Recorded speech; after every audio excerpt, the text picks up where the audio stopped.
Amin. Puji Tuhan, silakan duduk Bapak Ibu Saudara. Kita belajar minggu lalu bahwa ada satu spirit atau roh yang bekerja sampai hari ini. Mulai dari zamannya Tuhan Yesus. Dan roh ini adalah roh agamawi. Dan roh agamawi ini sangat berbahaya. Mengapa? Karena ini menyerupai seperti rohani. Seperti sangat rohani tetapi rohana. Tetapi jauh daripada Tuhan. Kelihatannya sangat-sangat religius, sangat-sangat beragama, sangat-sangat saleh, tetapi sebenarnya itu sangat-sangat jauh daripada Tuhan. Nah, apa itu roh agamawi? Jadi roh agamawi adalah suatu roh jahat yang berusaha untuk menggantikan kuasa Roh Kudus dengan aktivitas agamawi dalam kehidupan kita sehari-hari. Ya, secara lahiriah mereka menjalankan ibadah mereka, tetapi pada hakikatnya mereka memungkiri kekuatannya. Jadi itu terjadi dalam zaman Tuhan Yesus, zaman para rasul, juga terjadi sampai hari ini. Having a form of godliness but denying the power thereof from such turn away. Memiliki suatu bentuk keilahian, tetapi tidak ada kuasa di dalamnya. Roh agamawi adalah suatu roh yang memelihara ketidaksadaran kita terhadap Tuhan. Di mana melakukan segala sesuatu hanya sebagai rutinitas keagamawian saja. Hal ini akan menghilangkan hakikat kehidupan roh. Itu sama seperti kalau kita sudah terbiasa melakukan sesuatu, banyak kali kita melakukannya tanpa kita berpikir. Tanpa ada kesadaran tentang apa yang kita lakukan. Dan itu namanya agamawi. A religious spirit is a type of demonic spirit that influence a person or group of people to replace a genuine relationship with God with work and tradition. Jadi roh agamawi ini dia mempengaruhi seseorang atau sekelompok orang untuk mereka ada aktivitas kegiatan seperti yang rohani, tetapi mereka tidak punya hubungan yang intim dengan Tuhan. Gitu. A religious spirit is a demonic spirit that seeks to substitute religious activity for the power of the Holy Spirit in our life. Jadi dia menggantikan hubungan dengan roh Tuhan itu dengan aktivitas keagamawian kita. Nah, Tuhan mengajarkan untuk kita menjadi penyembah yang menyembah Dia dengan benar, dengan roh dan kebenaran. Nah, ini bertentangan dengan apa yang dikatakan oleh perempuan Samaria itu. Di mana dia mengatakan orang Yahudi menyembah Allah di Yerusalem. Beribadat kepada Allah di Yerusalem. Sementara orang Samaria di Gunung Gerizim. Jadi dia sedang menunjukkan kepada satu kegiatan tertentu yang dilakukan dengan tata cara tertentu di tempat tertentu. Itulah model ibadah pada saat itu. Nah, orang Samaria juga melakukannya di gunung namanya Gunung Gerizim. Satu tata cara tertentu dilakukan di tempat tertentu. Nah, sementara Tuhan berkata, Tuhan itu, Allah itu roh. Roh itu ada di mana-mana. Ya, dan Allah tinggal di mana? Di dalam hati kita. Jadi tidak memerlukan satu tata cara tertentu untuk membuat roh itu ada dalam diri kita. Enggak, roh Allah sudah ada dalam diri kita ketika kita menerima Yesus sebagai juru selamat pribadi kita. Jadi penyembahan yang benar itu penyembahan yang keluar dari hati. Kenapa? Karena Tuhan itu ada di mana-mana. Tuhan hadir di mana-mana. Tetapi seringkali kita tidak mengalami kehadiran Tuhan. Bukan karena Tuhan tidak ada, tetapi hati kita tidak ada dengan Tuhan. Itu maksudnya. Jadi Tuhan mau kita menyembah itu dari hati kita. Dan kita bisa menyembah dengan Tuhan, kepada Tuhan di mana saja, kapan saja, tidak menunggu hari Minggu saya mau menyembah Tuhan. Atau ketika saya mengatakan saya baru menyembah Tuhan. Tidak. Menyembah Tuhan, penyembahan adalah suatu hubungan. Yang namanya hubungan dengan Tuhan kapan saja, di mana saja. Di dalam segala aktivitas kegiatan kita sehari-hari berupa sebuah penyembahan. Kenapa? Karena Tuhan adalah roh. Dan kita adalah manusia roh, dan kita berhubungan dengan Tuhan, dengan roh kita, dari hati kita. Jadi penyembahan yang benar adalah sikap hati. Bicara tentang hubungan dengan Tuhan. Dan menyembah dengan benar adalah menyembah dengan iman. Kita belajar dari Henok. Waktu zamannya Henok, ada agama? Tidak ada. Terus bagaimana Henok berhubungan dengan Tuhan? Bagaimana Henok bisa punya hubungannya dekat dengan Tuhan sampai Tuhan angkat dia? Apakah dia melakukan satu tata cara tertentu? Tidak. Dia bergaul dengan Tuhan dengan iman. Dijelaskan di Ibrani pasal 11 ayat 5.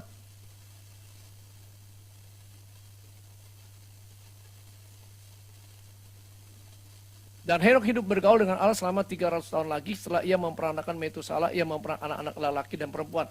Ini saya sedang mengulang yang minggu lalu, jadi saya cepat aja, saya garis besar. Tapi perlu saya ulangi supaya kita menyambung pemikirannya. Jadi Henok ini bergaul dengan Tuhan. Ya, punya hubungan pribadi dengan Tuhan. Bagaimana dia bergaul dengan Tuhan? Dia bergaul dengan iman. Karena iman Henok terangkat. Supaya ia tidak mengalami kematian.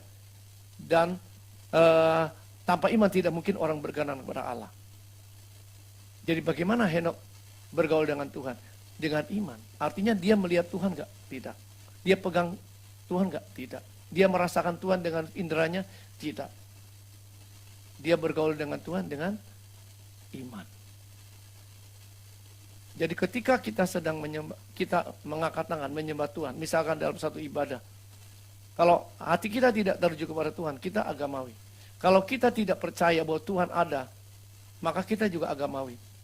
Ketika kita berdoa, kalau kita hanya sekedar mengucapkan satu doa, tapi tidak dengan iman, maka kita agamawi. Hati kita tidak tertuju sama Tuhan. Misalkan orang Farisi yang berdoa supaya dilihat orang, maka dia agamawi. Karena hatinya tidak tertuju kepada Tuhan, dia tidak melakukan dengan iman. Dia melakukan supaya dilihat orang. Dia hanya melakukan sebagai satu aktivitas keagamaan. Dan itu namanya agamawi. Jadi segala sesuatu yang kita lakukan harus keluar dari hati kita. Hati yang percaya. Hati yang menyembah. Sekalipun situasi kondisi tidak mendukung kita untuk menyembah Tuhan. Sekalipun masalah ada. Sekalipun keadaan sulit. Tapi kita tetap mengucap syukur. Itulah namanya menyembah Tuhan. Karena penyembahan kita didasarkan atas apa yang kita rasakan. Didasarkan atas iman kita kepada Tuhan.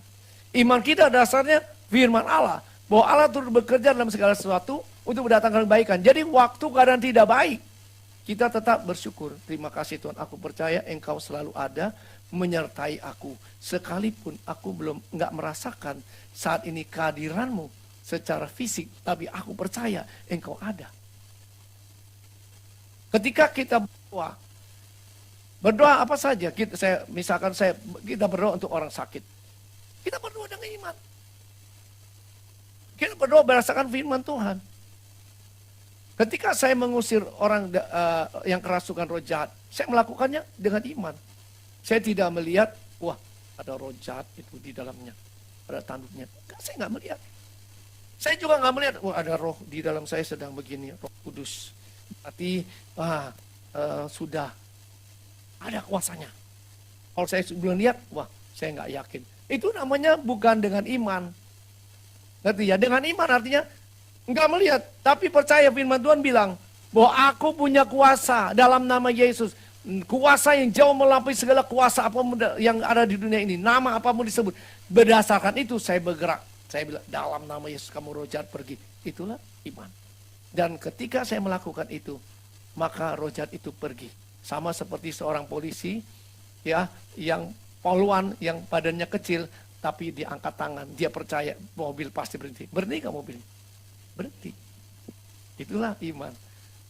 Kenapa? Karena sopir itu mengenali otoritas dalam perempuan itu, poluan itu. Demikian juga kita harus melakukannya dengan iman. Jadi kalau kita berdoa, misal kita doa peperangan rohani, kita berdoa supaya roh jahat itu diikat, supaya orang-orang yang terikat dilepaskan. Kita harus berdoa dengan membayangkan bahwa itu sementara terjadi. Dan saya yakin kalau kita lakukan itu, maka doa kita tidak akan menjadi sama lagi. Kita akan semangat dalam doa kita. Kenapa? Karena melibatkan seluruh keberadaan kita. Nah, kalau kita lakukan segera sambil lalu saja, maka Tuhan juga sambil lalu. Kalau kita lakukan dari hati kita sungguh-sungguh, dengan segenap hati kita, sungguh dengan iman, maka itu juga berarti bagi Tuhan. Apa yang nggak berarti bagi kita, nggak berarti bagi Tuhan. Apa yang berarti bagi kita, itu berarti bagi Tuhan. Jadi segala sesuatu kita lakukan dari hati kita dengan iman, itu yang berkenan kepada Tuhan. Oke, itu yang minggu lalu ya. Nah, kita teruskan. Nah, ini dari antara Maliaki sampai kepada Yohanes Pembaptis ada 400 tahun Tuhan tidak bicara apa-apa. Itu masa antar perjanjian disebut. Tuhan tidak bicara apa-apa. Dan selama 400 tahun lebih, orang Israel mengembangkan satu sistem keagamaan. Tata cara ibadah yang sangat-sangat settle sekali. Sehingga ketika Yohanes Pembaptis muncul, Yohanes Pembaptis menyampaikan pesan Tuhan. Pesannya apa? Bertobatlah. Itu ketika Yohanes datang, Yohanes bertobatlah dari cara hidupmu, keagamawinmu. Kamu hanya melakukan sesuatu di luar, tapi dalamnya kamu ini bejat. Itu pesan daripada Yohanes Pembaptis. Demikian juga apa yang Tuhan Yesus katakan. Tuhan Yesus kata bertobatlah. Tetapi para pemimpin agama saat itu mereka menolak. Mata mereka seperti sudah dibutakan. Mereka merasa mereka lah orang yang paling rohani. Padahal mereka sangat jauh dari Tuhan. Nah, Tuhan Yesus masuk ke bait Allah dan membongkar semua itu meja-meja penukar uang. Tuhan usir semua pedagang-pedagang yang ada di sana. Waduh, berarti nggak boleh dagang di gereja. Bukan itu maksudnya. Jadi nanti kalau di bawah ada yang jualan, anak kaum muda awas, nanti Tuhan Yesus bongkar semua. Nah, kita harus mengerti kenapa Tuhan Yesus marah saat itu dan bongkar semuanya itu. Usir semua pedagang-pedagang ini. Karena kita perlu mengerti bahwa tempat itu, bait Allah, tempat untuk di mana orang berjumpa dengan Tuhan. Rumahku harus menjadi rumah doa, di mana orang berhubungan dengan Tuhan. Tapi kamu menjadikannya sebagai sarang penyamun. Nah, hubungan dengan Tuhan digantikan oleh tradisi, tata cara, ritual, dan aturan-aturan. Karena memang sudah 400 tahun seperti begitu. Tidak ada juga mujizat, tidak ada suara Tuhan disampaikan. Semua dilakukan sebagai suatu upacara, tata cara, ritual keagamaan. Dan itu sudah berlangsung beratusan tahun. Dan ketika Tuhan Yesus masuk ke bait Allah, Tuhan Yesus bongkar itu. Lalu Yesus masuk bait Allah dan mengusir semua orang yang berjual beli di halaman bait Allah. Ia membalikan meja-meja penukar uang dan bangku-bangku pedagang merpati dan berkata kepada mereka, ada tertulis rumahku adalah akan disebut rumah doa. Tetapi kamu menjadikannya sarang penyamun. Maka datanglah orang-orang buta dan orang-orang timpang kepadanya dalam bait Allah itu dan mereka disembuhkannya. Belum pernah terjadi selama ratusan tahun. Orang-orang mengalami berjumpaan dengan Tuhan di bait Allah dan mengalami mujizat. Tidak pernah, zaman 400 tahun tidak pernah terjadi. Kenapa? Mereka sekedar melaksanakan suatu agamawi, tapi tidak ada hubungan dengan Tuhan. Akhirnya menyimpang juga motivasinya. Nah, kenapa Tuhan Yesus bongkar itu? Kenapa Tuhan usir mereka pedagang-pedagang itu? Karena begini, waktu itu orang Israel kalau beribadah kepada Tuhan itu, mereka membawa binatang korban. Terutama kalau mereka ada dosa, mereka bawa binatang korban itu. Dan untuk seekor binatang bisa diterima sebagai syarat binatang korban, itu banyak syarat-syaratnya. Banyak ketentuan-ketentuannya. Dan yang menentukan apakah seekor domba bisa diterima atau tidak, itu para imam yang berkuasa di bait Allah. Dan para imam lah yang punya bisnis itu. Jadi bisnis begitu. Jadi daripada repot-repot bawa binatang dari rumah, kan mereka datang bukan banyaknya dari daerah-daerah lain. Dia kan bawa korban, bawa binatang sampai di sana. Walaupun menurut dia sudah sangat bagus ini, tetapi yang bertugas dibilang tidak layak. Nggak bisa apa-apa. Harus dibawa pulang. Bawa lagi yang lain, tidak layak juga. Aduh, repot-repot sudah buang waktu, buang ongkos. Udah beli aja. Beli aja di halaman bait Allah. Itu pasti diterima. Sudah ada stempelnya. Stempel dari imam ini pasti lolos. Jadi itu yang terjadi. Harganya Ya wajarlah lebih mahal sedikit. Lebih mahal sudah, beli saja. Daripada repot-repot. Itu yang terjadi. Makanya Tuhan Yesus bilang, mestinya ini menjadi tempat di mana orang bertemu dengan Tuhan malah dirampok. Gitu loh. Menggunakan satu peribadatan untuk mencari keuntungan diri sendiri. Memperkaya diri. Dan merampok orang lain. Menggunakan agama. Ya, untuk tujuan pribadi. Itulah agamawi. Terus kenapa ada meja penukar uang? Kok ada money changer di situ? Ya karena gini, kalau mereka mau masukkan uang ke bait Allah, nggak bisa pakai uang mata uang Romawi. Itu yang beredar pada zaman itu adalah mata uang Romawi.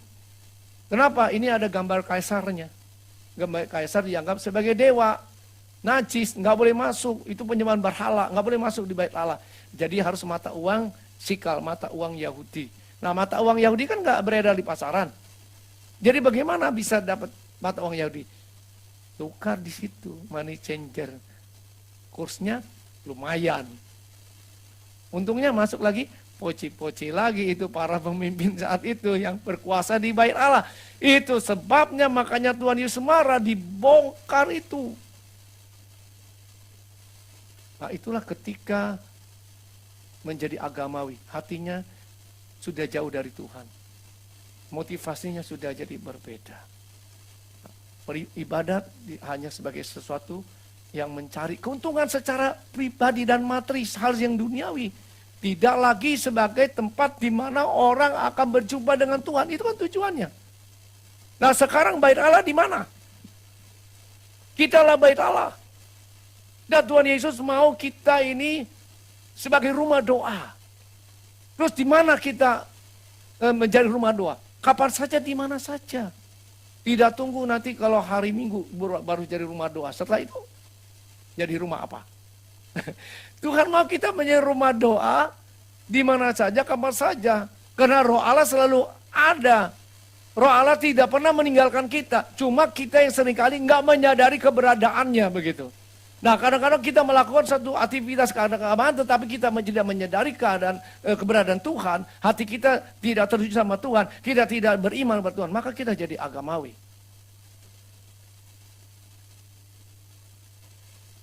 Nah kita ada doa rantai ya. Doa rantai ini setiap hari ada sekitar 90 sampai 100 orang yang ikut dalam doa rantai. Mengapa kita ada doa rantai? Begini Bapak Ibu Saudara, paling enggak 1 hari 1 jam aja.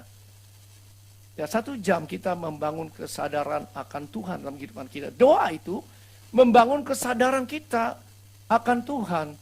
Jadi dengan kita ada luangkan waktu, saya yakin kehidupan kita yang selama 1 hari itu akan menjadi berbeda. Saya suka istilahnya Pak Daniel Manusiwa. Dia bilang sama istrinya, ketemu Tuhan dulu sebelum kamu keluar ketemu dengan iblis. Jadi kebanyakan kita ketemu dengan iblis terus. Jadi susah kita. Kita nggak ketemu dengan Tuhan, ketemunya seminggu sekali. Seminggu sekali. Ketemu dengan iblis setiap hari. Repot kita. Jadi ketemu dengan Tuhan dulu sebelum ketemu dengan iblis. Ya kenapa? Iblis juga bekerja siang malam. Jadi doa rantai ini membangun kesadaran kita akan Tuhan.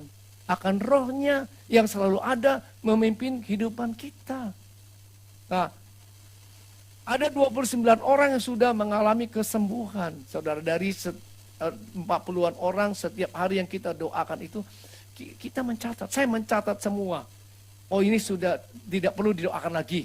Misalkan yang ini ada Bapak Michael Cinchan ya. Tau Singchan. Dia stroke, kenapa mulutnya miring, mulutnya sudah tidak miring, sudah sehat. Jadi sudah kita keluarkan dari pokok doa. Kita masukkan orang yang sudah dijawab doanya. Begitu. Dan kita bikin catatan ini. Terus bagaimana? Apakah ada yang meninggal? Ada juga, memang sudah waktunya dipanggil Tuhan. Tetapi juga ada banyak yang mengalami pemulihan kesembuhan. Ayo kita berikan tepuk tangan. Oke. Jadi kita percaya ketika kita berdoa di mana saja, saudara, di rumah di mana saja, kita berdoa, kita percaya Bahwa sesuatu sementara terjadi ketika kita berdoa, dan itulah iman. Dan saya yakin kalau kita melakukannya dengan hati seperti itu, maka kita akan menikmati doa itu. Dan tidak ada perkara yang mustahil bagi Tuhan. Jadi saya terus motivasi kita semua. Ya, ambillah waktu 1 jam, 1 hari untuk kita terhubung dengan Tuhan. Yang berikutnya, saudara, ini juga cara kerja dari roh agamawi yang seringkali ini sangat berbahaya kalau kita tidak menyadarinya. Kalau kita tidak punya hubungan dekat dengan Tuhan, kita tidak juga mengerti firman, ini kita bisa tertipu. Jadi manipulasi pekerjaan Roh Kudus. Jadi roh agamawi ini menyerupai. Itulah bahaya, menyerupai. Kalau sangat berbeda kan kita tahu, tapi kalau serupa tapi tidak sama, ini kadang-kadang sulit. Menggunakan teknologi untuk merekayasa sensasi.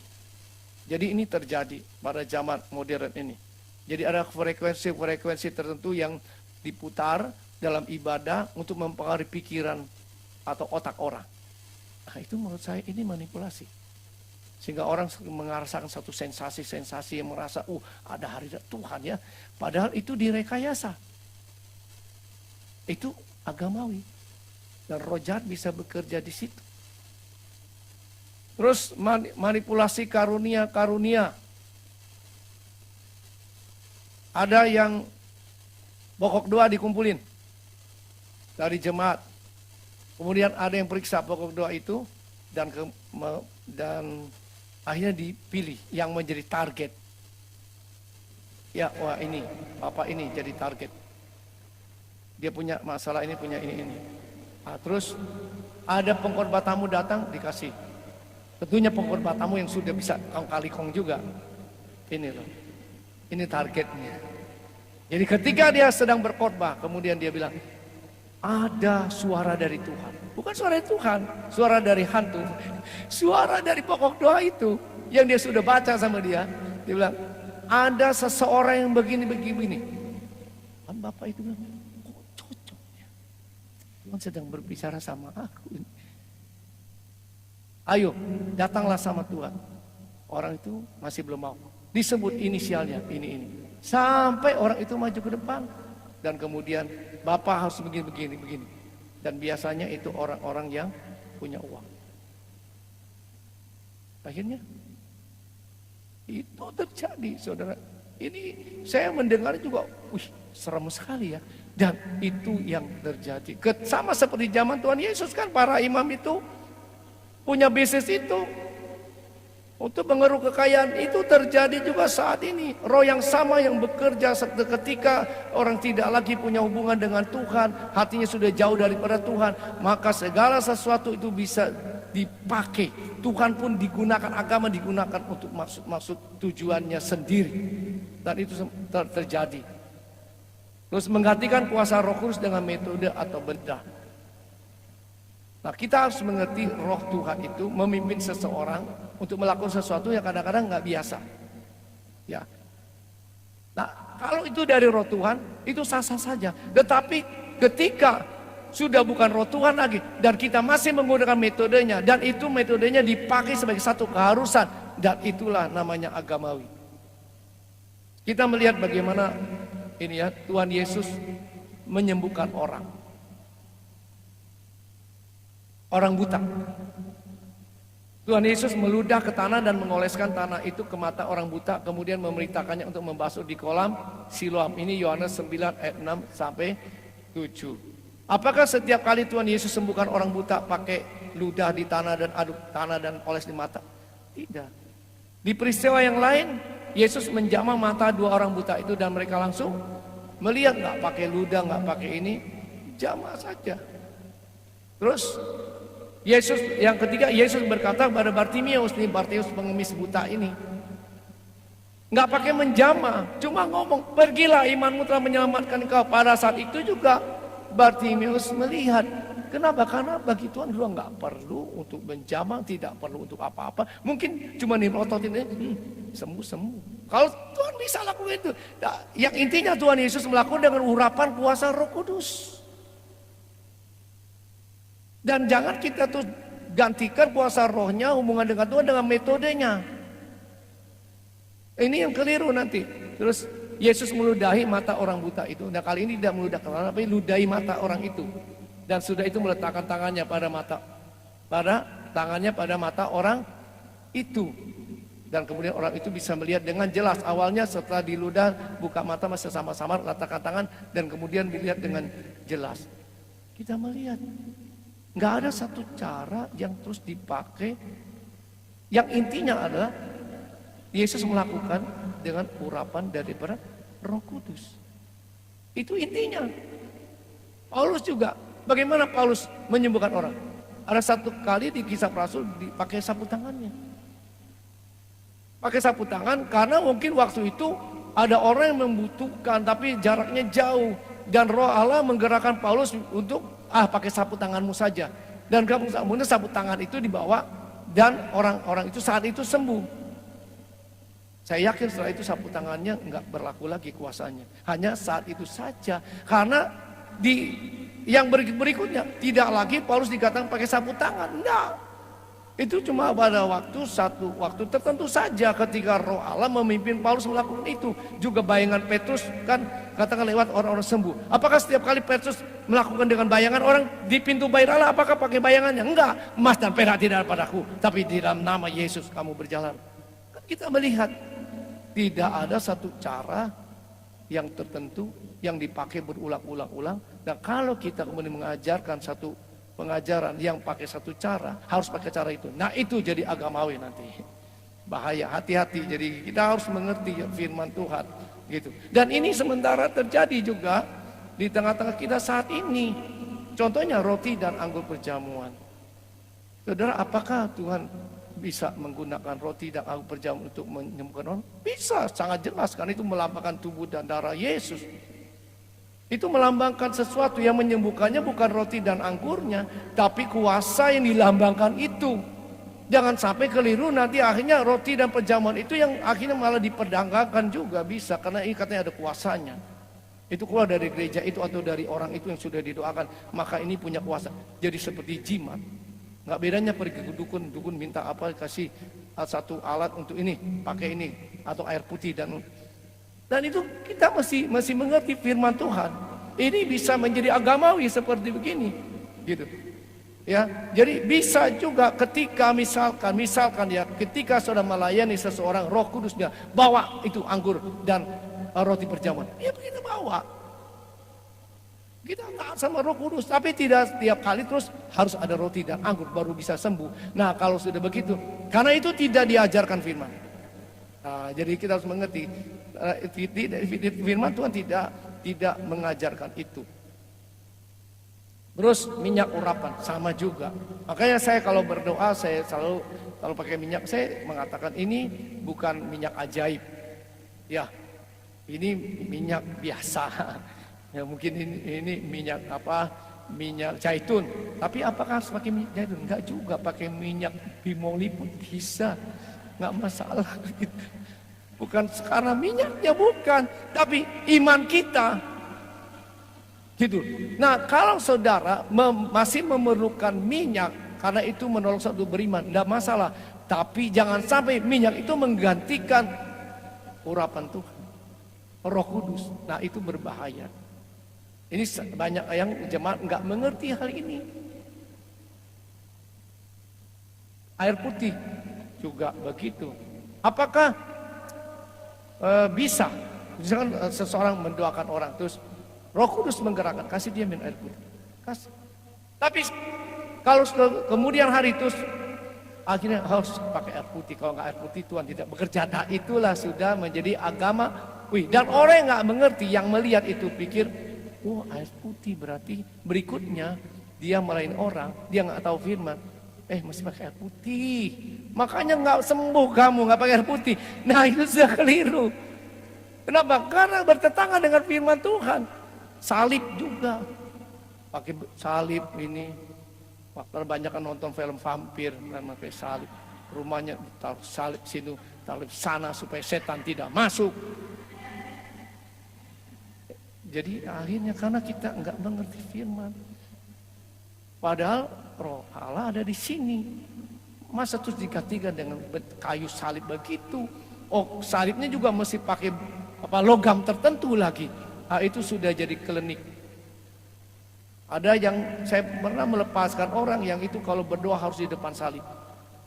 Begitu pegang kayu salibnya. Kalau enggak begitu dia rasa enggak ada hadirat Tuhan. Dan roh jahat bisa pakai itu untuk mempengaruhi orang itu. Dan dia perlu dilepaskan dari itu.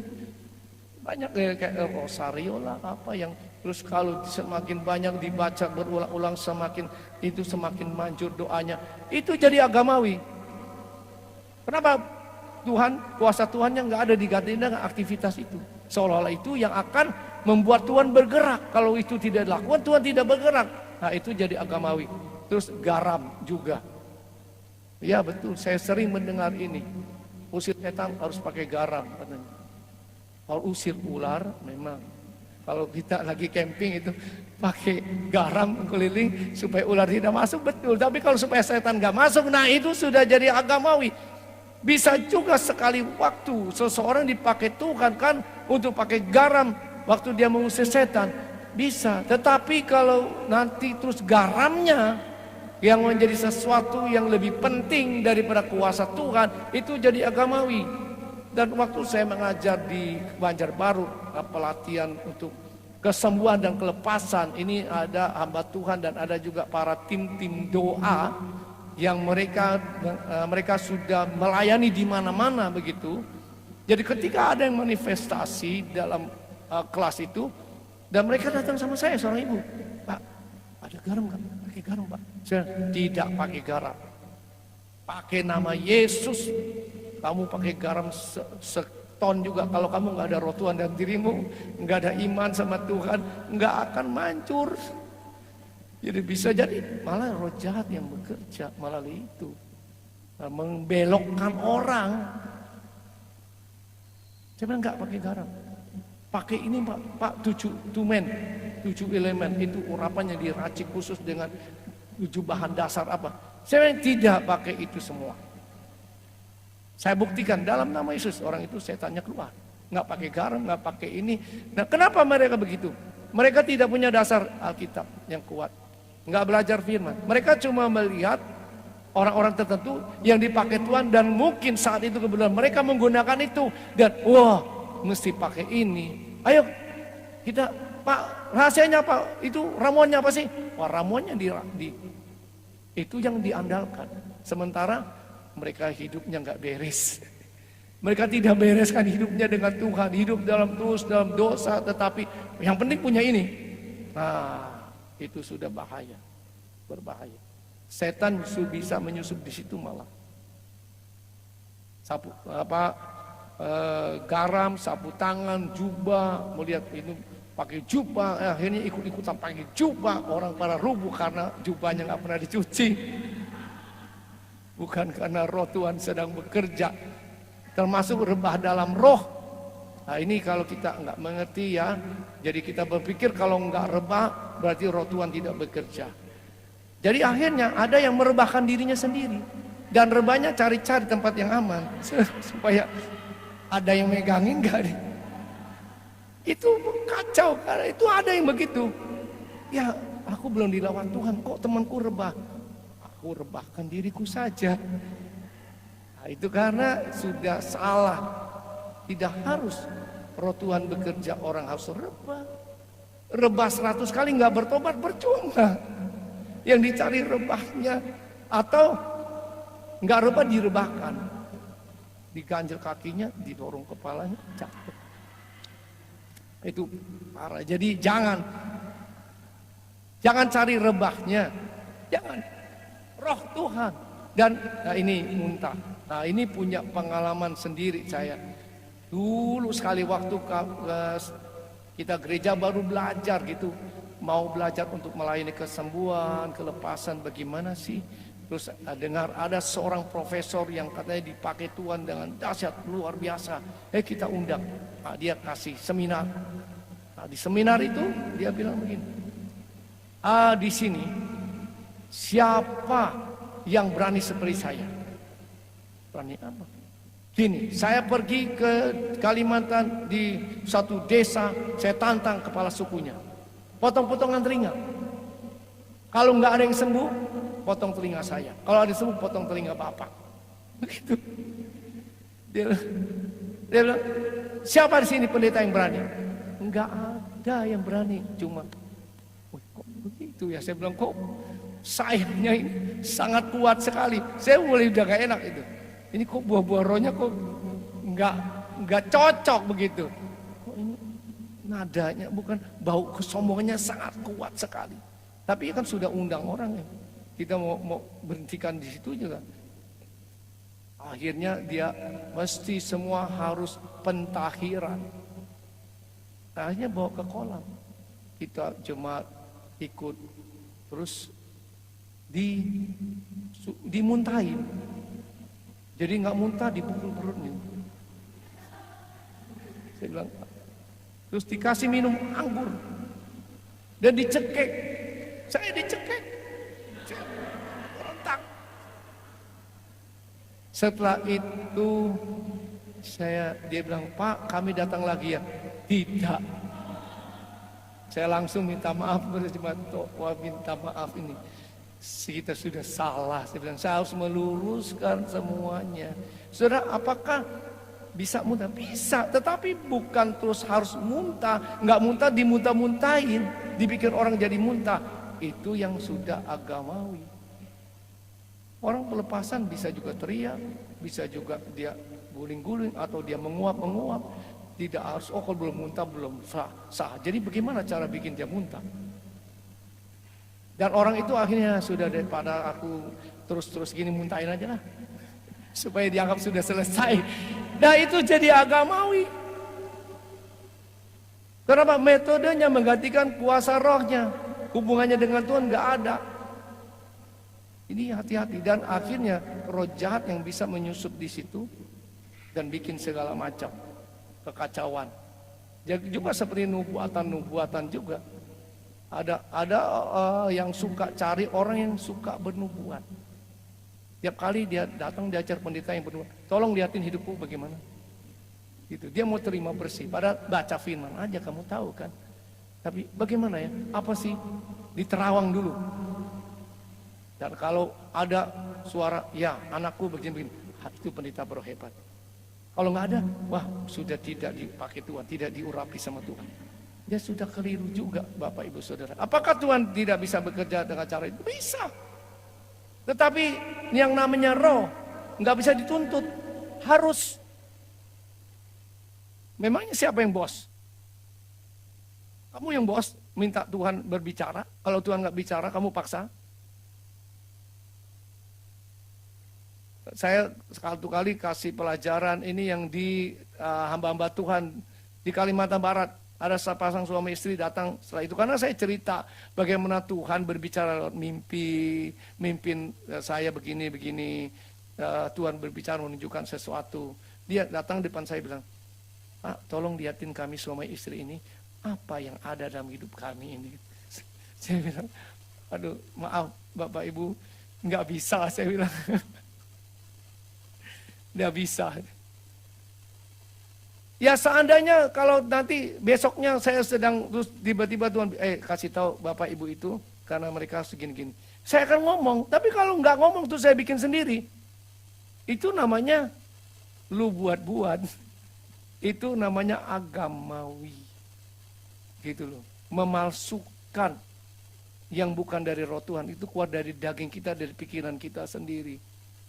Nah, tapi banyak orang terjebak di situ. Ya, penglihatan juga begitu. Saya ada melayani beberapa hamba Tuhan yang di Halmera yang dari latar belakang bukan GSJ yang lalu, mereka selalu di ibadahnya harus ada penglihatan. Jadi kalau nggak ada penglihatan rasanya ibadah itu seperti kurang garam gitu. Saya juga bilang jangan begitu.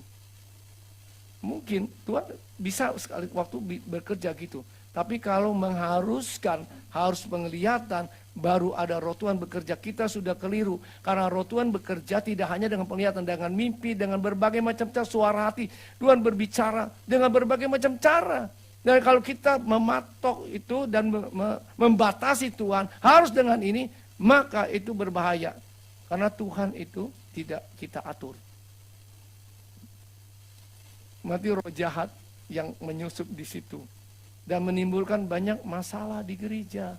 Karena yang satu bilang, aku melihat kamu gini, satu aku melihat kamu gini, aku lihat ada bunga di kepalamu, berarti gini. Satu bilang, jadi kacau. Apakah Tuhan tidak bisa bekerja begitu? Bisa.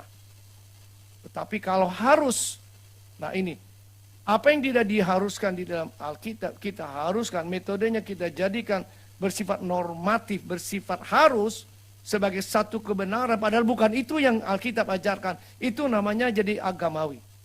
Karena rohnya sudah tidak ada di situ, cuma tata caranya, cuma metodenya. Mestinya ada roh Tuhan di dalamnya menggerakkan kita melakukan sesuatu, bukan kebalikan. Metode-metode ini supaya roh Tuhan bekerja. Nah, itu salah kita.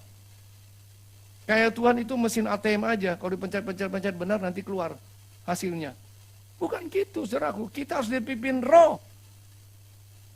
Roh Tuhan akan bekerja memimpin kita untuk melakukan sesuatu. Bukan kita melakukan sesuatu Tuhan supaya roh Tuhan bekerja. Nah itu sudah keliru. Dan akhirnya, yaitu saya bilang bisa roh jahat yang mulai bekerja.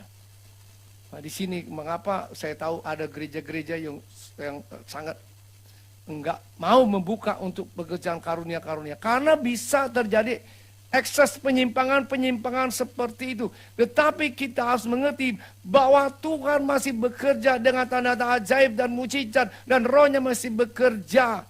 Begitu. Tetapi kita harus mengerti bagaimana cara bekerjanya. Dan kita harus menjadi orang yang dipimpin oleh roh Tuhan. Nah kalau kita semua jemaat kita bangun hubungan dengan Tuhan secara pribadi. Saya yakin saudara akan punya filter. Saudara kan, oh rasanya ini kok nggak damai ya. Rasanya cek firman, oh nggak begitu. Firman Tuhan tidak ajarkan begitu. Nah itu saudara mengerti dari mana. Jadi tim-tim doa ini yang mereka mengatakan kepada saya gini, ada yang orang sakit datang sama mereka. Ada mereka bilang, ini sediakan babi. 1 ekor babi belah 2. Buat saya, buat kamu. Supaya bapakmu sembuh. Dan ternyata nggak sembuh bapaknya. Meninggal, dia datang. Mana babinya? Oh sudah dimakan habis semua. Jadi itulah yang terjadi. Karena orang tidak mengerti firman Tuhan, tidak bergaul dengan Tuhan, tidak dipimpin oleh roh, dan kita menjadi agamawi. Dan saya berdoa supaya kita semua mengerti hal ini. Ya, saya punya tanggung jawab untuk menjelaskan kepada saudara supaya saudara bisa mengerti firman. Nah, kita percaya roh Tuhan bekerja dengan cara-cara yang ajaib. Roh Tuhan bisa bekerja dengan cara-cara yang baru bahkan. Yang belum pernah kita lihat di dalam Alkitab. Cara-cara baru bisa. Tapi itu dari roh Tuhan. Bukan kita yang membuatnya. Nah, ketika roh Tuhan memimpin kita melakukan sesuatu, maka kita akan lakukan dengan iman. Kita percaya. Kalau kita melihat di dalam Alkitab ya, mujizat-mujizat yang Tuhan lakukan mulai dari perjanjian lama, itu sangat-sangat dinamis sekali. Belah laut 1 kali. Enggak terus kemudian menyelesaikan masalah dengan belah laut lagi. Ya kan? Dengan berbagai macam cara Tuhan bekerja. Tapi intinya adalah Tuhan, dari Tuhan. Dari roh Tuhan yang bekerja di dalam kehidupan kita. Jadi bangunlah hubungan pribadi dengan Tuhan. Jadi lakukanlah segala sesuatu dari hati kita. Lakukan itu dengan iman. Dasar iman adalah firman Allah. Jadi kalau kita terus belajar firman Allah, kita akan punya dasar yang kuat. Untuk kita terus bisa bangun hubungan dengan Tuhan lebih dekat lagi. Mengenal Tuhan lebih lagi. Sehingga Tuhan dapat memimpin kita lebih lagi, lebih efektif. Mari saya undang kita semua berdiri. Haleluya. Terima kasih Tuhan.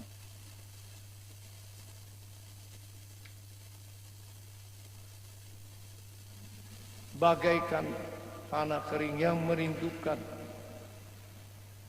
air, demikian kita merindukan Tuhan. Sejauh mana kita cari Tuhan, sejauh itu kita akan mengalaminya dalam kehidupan kita. Sejauh mana kita sungguh-sungguh, kesungguhan kita datang kepadanya. Demikian juga kita akan mengalami kehadiran Tuhan dalam kehidupan kita. Haleluya.